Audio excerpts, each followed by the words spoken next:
seu chefe ou ele tem sido um grande líder na empresa em que você trabalha? Para quem já alcançou a posição de gestor, será que está no caminho certo? Essas e outras discussões sobre gestão estão no nosso quadro Ao Trabalho de hoje. Andressa?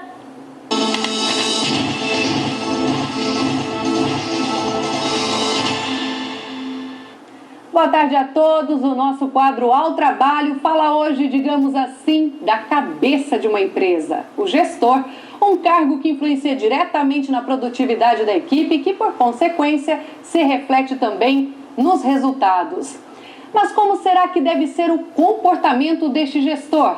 Será que aquele chefe de antigamente, rígido e mandão, ainda tem espaço? Ou o mercado busca hoje pessoas com um perfil de liderança, que saibam como conduzir uma equipe? Este é o assunto de hoje.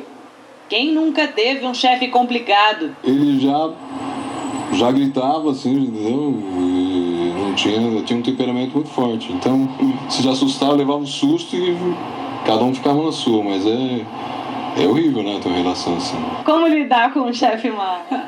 Nossa, você é um pouco mal igual ele, né?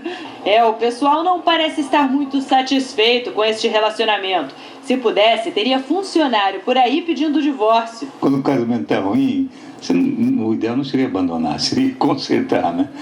O país também é assim, o trabalho também é assim, a escola também é assim. A gente precisa ser o protagonista para ajudar a melhorar.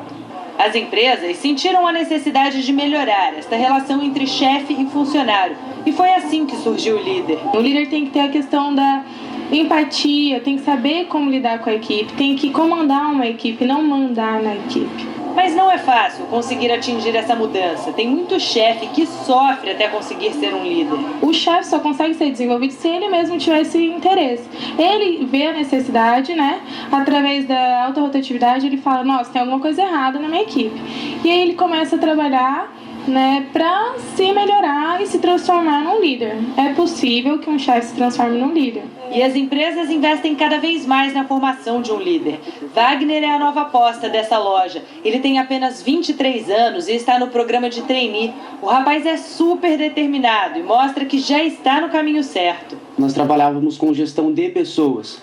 Hoje nós trabalhamos com gestão com pessoas, né? Ou seja, o operacional fica um pouco mais de lado, não deixa de ser importante, tá?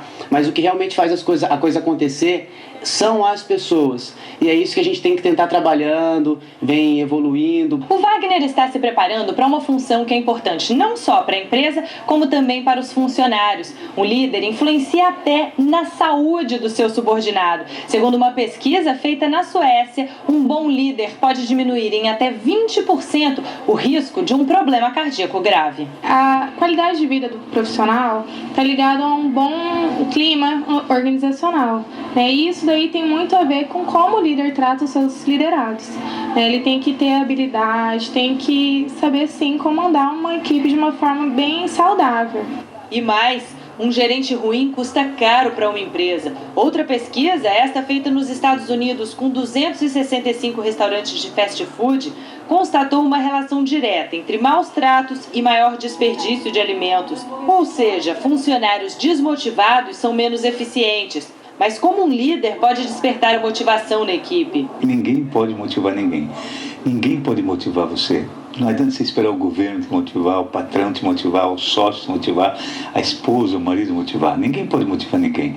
Nós temos que trabalhar a automotivação. Cada um de nós precisa querer melhorar. Vamos ampliar essa discussão do gestor moderno? Qual o perfil mais adequado para o atual mercado? Sobre isso eu conversei com um consultor de empresas e especialista na área de gestão, Marcos Ramstein. Vamos ver o que ele diz. Marcos, qual que é a diferença entre o chefe e um líder? Então, Andressa, eu gostaria de introduzir mais uma classificação entre o chefe e o líder, que é a do gerente. O chefe é o famoso dono do chicotinho. É o que manda fazer e todo mundo obedece porque ele tem poder. Todo mundo tem medo do chefe, porque ele é autocrata, ele é autoritário. O gerente, ele já é um caminho intermediário entre a chefia e a liderança. Ele ganha a capacidade de administrar. Ele sabe administrar bem projetos, com seus orçamentos, seus recursos materiais e os seus recursos humanos também, as pessoas. mas ele ainda não é um líder. Para ser um líder, precisa alçar voos maiores. É preciso entender que líderes, em primeiro lugar, eles são líderes porque eles dão exemplo. São pessoas admiradas? São, sem dúvida nenhuma. São pessoas muito admiradas, admiram a sua competência, a sua capacidade de transmitir informações, de mostrar sonhos, de levar as pessoas a acreditar que elas podem ser algo mais e de alcançar os seus objetivos. Isso é ser um líder. De uma forma prática, como que essa pessoa se comporta dentro da organização? Como que a gente consegue diferenciar um chefe e um líder dentro de uma empresa? Os líderes, eles têm a capacidade de falar com as pessoas como se elas fossem pessoas. Elas consideram que o outro não é simplesmente um subordinado. Ele é uma pessoa que tem alguma coisa a contribuir. Ele dialoga, ele acompanha, ele mostra caminhos, né? Ele ensina. Então, as pessoas que estão lideradas por ele fazem isso não porque ele quer fazer, mas porque elas foram convencidas de que é bom fazer. É o que coloca a mão na massa também, não só manda? Ele faz eventualmente isso. Um líder, ele não vai colocar a mão na massa o tempo inteiro, porque ele precisa pensar estrategicamente, né, o negócio, né, da empresa. Ele precisa pensar como levar a empresa ao sucesso. Então, se ele colocar a mão na massa o tempo todo, ele vai deixar de fazer a outra parte estratégica. Mas ele não se importa de pegar a mão do seu liderado e fazer quando é necessário. E daqui a pouco tem a segunda parte do nosso bate-papo sobre gestão de pessoas. Eu volto já. E a gente volta a falar de gestores. Ser chefe, um líder. Eis a questão. Confira a segunda parte do quadro Ao Trabalho. Abrir a cabeça para o novo sempre ajuda, recicla ideias e melhora a postura profissional. Estes e outros assuntos agora na segunda parte da nossa entrevista com um especialista na área. As empresas estão muito preocupadas em desenvolver perfis de liderança modernos. O que é um perfil de liderança moderno? É o perfil de liderança democrática, onde há trâmite das partes, conversa, diálogo. O liderado, ele tem direito à opinião, ele tem direito a sugestões, ele tem direito a criar, gerar ideias. Ele não é massacrado pela organização, como o chefe diz, você não é pago para pensar, você é pago para fazer. Podemos dizer então que é o fim dos chefes, desse modelo antigo? Eu acredito que sim, chefes têm os seus dias contados. E o líder, ele é responsável por mostrar à organização aquilo que a organização não tem e que está sendo esperado pelo seu liderado. E como ele conversa, como ele tem um canal aberto de comunicação com seus liderados, ele é um elemento de feedback para a organização.